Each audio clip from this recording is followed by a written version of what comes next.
আমার ভালোবাসার মিষ্টি বন্ধুরা, কেমন আছো তোমরা? আশা করি তোমরা অনেক ভালো আছো। তোমাদের মজা দেওয়ার জন্য আজকেও নতুন গল্প নিয়ে হাজির হলাম। আজকের গল্পটি শুনলে আমি সিওর বলতে পারি তোমাদের দাঁড়িয়ে যাবে। তাই বন্ধুরা, গল্পটা শোনার আগে অবশ্যই হেডফোন ব্যবহার করো। তাহলে আর কথা না বলে গল্পটি শুরু করি। আজকে যে গল্পটা বলবো আমার জীবনে ঘটে যাওয়া এক সত্য ঘটনা। জানি না কার কেমন লাগবে, তবে বন্ধুরা তোমাদের কাছে একটাই অনুরোধ, কেউ গালি দিবে না। গল্পের নায়িকা রাবেয়া বেগম একজন ধর্মভীরু গৃহিণী নারী, স্বামী মনিরুল ও এক ছেলে রায়হান এবং এক মেয়ে বৃষ্টিকে নিয়ে তার সুখের সংসার। ছেলে রায়হানের বয়স 2 বছর, মেয়ে বৃষ্টির বয়স 5 বছর। রায়হান এবছর সদ্য ম্যানেজমেন্ট বিষয় হতে মাস্টার্স পাস করেছে। মনিরুল গ্রামের বাজারে কাপড়ের দোকান করে, যাতে করে রাবেয়ার সংসার ভালোভাবে চলে যায়। রাবেয়া দেখতে নায়িকা পরিমনির মতো, কিন্তু নামাজ, রোজা ও পর্দার ব্যাপারে খুবই সতর্ক। সপ্তাহে একবার রাবেয়া মনিরুলের কাছ থেকে সুখ পেয়ে থাকে এবং এতেই রাবেয়া অনেক খুশি। ঘরের কাজ এবং নামাজ রোজা করে এই রাবেয়ার দিন পার হয়ে যায়। রাবেয়া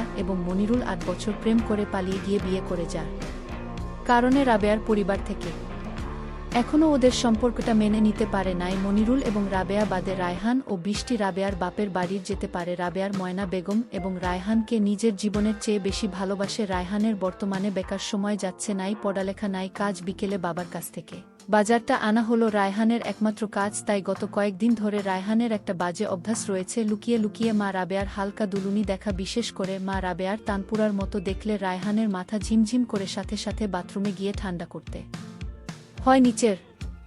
রায়হানের কাছে মনে হয় মা রাবেয়া দুনিয়ার সবথেকে সুন্দরী নারী, তাই সে মনে মনে পণ করেছে মা রাবেয়াকে সে তার রানী করে ছাড়বে। গত কয়েকদিন উনার কি হয়েছে, 1 মাস হয়ে গেল, একবারের জন্য হাত দিল না। এর আগে তো এরকম হয়নি। উনার রান্না করতে বসে মা রাবেয়া স্বামী মনিরুলের কথা ভাবছিল। হঠাৎ খেয়াল হল দুপায়ের মাঝে একটু অনুভব হচ্ছে, ছি, এটা আমার কি হচ্ছে? দিনে দিনে দেখছি আমার খিদে বেড়েই চলেছে। না না, এরকম চলতে দেওয়া যাবে না, জোহরের নামাজ পড়তে হবে। রাবেয়া বল, বৃষ্টি একটু এদিকে আয় তো মা। বৃষ্টি বল, কি মা? বলো মা, তুই তরকারিটা একটু দেখতো, আমি গোসল ছেড়ে নেই, নামাজের সময় চলে যাচ্ছে। রায়হান বাজারে আসছে বাবার কাছ থেকে বাজার নিতে। বাবার দোকানের একটু কাছে আসতে রায়হানের কাছে সন্দেহ লাগলো। বাবার দোকানের সামনে মেয়েটাকে, আর বাবা কোথায়? মেয়েটা মনে হচ্ছে সামনে একেবারে। কি আছে? রায়হান মনে মনে ভাবল, না, আমাকে রহস্যটা জানতে হবে। রায়হান একটু কাছে গিয়ে অন্যদিকে তাকিয়ে বাবা ও মেয়ের কথাগুলো শুনতে চেষ্টা করল। যা শুনতে পেল তাতে নিজের কানকে বিশ্বাস করতে পারছিল না। রায়হান কথাগুলো, আর কতদিন এভাবে লুকিয়ে লুকিয়ে তোমার হবে? আমার যতদিন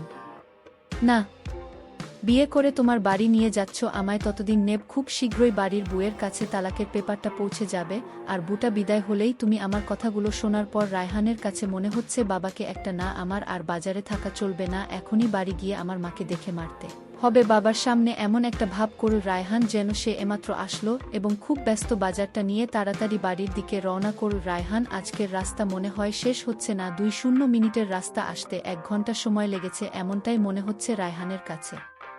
পুরো রাস্তা রায়হান মা রাবেয়ার কথা ভাবতে ভাবতে আসছে। নিজের অজান্তেই রায়হান অনুভব করো শরীর দিয়ে একটা অদ্ভুত সুখের স্রোত বয়ে যাচ্ছে। মার সাথে এখন থেকে যা ইচ্ছা তাই করতে পারবো, আব্বু আর কিছুই বলবে না, এটা ভেবে রায়হানের শরীরে থেকে ঝুঁকি মারছিল আকাশ কুসুম